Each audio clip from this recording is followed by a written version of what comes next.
Siavosh Ghazi est avec nous en duplex de Téhéran. Bonjour Siavosh, quelle est la situation aujourd'hui dans la capitale iranienne et dans le reste du pays? Le jour s'est levé. Comment se réveillent les Iraniens suite à ces attaques israéliennes?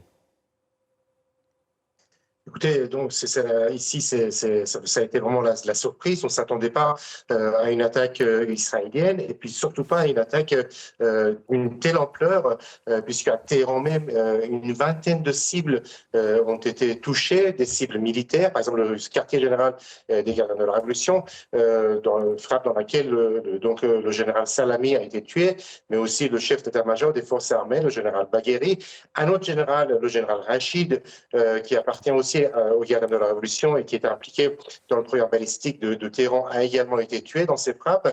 Donc ce sont des frappes ciblées. Visiblement, Israël avait des informations précises. Par exemple, selon la télévision d'État, un ancien chef du programme nucléaire iranien,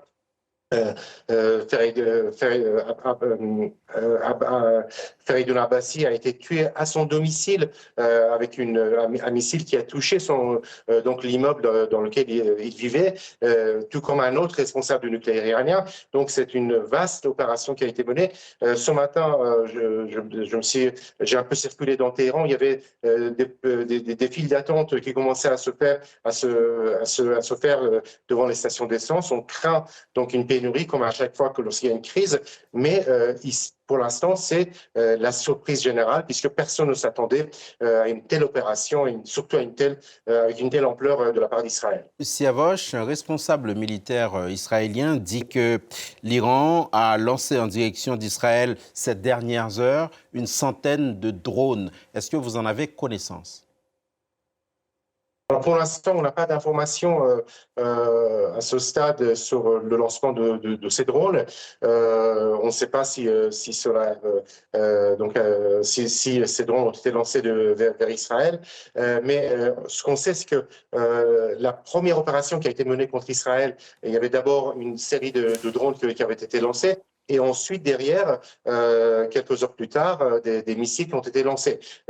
Pour arriver jusqu'à Israël, les drones mettent quelques heures. Donc, visiblement, l'armée israélienne dispose de plus d'informations parce qu'ils ont les satellites militaires et donc surveillent de près donc le ciel iranien. Mais pour l'instant, cela n'est pas confirmé côté iranien. Mais il faut rappeler, comme cela a été dit, le guide suprême iranien a dit qu'il y aura une réponse très dure. Et en cas de réponse iranienne, on peut s'attendre à une nouvelle série d'attaques de la part d'Israël.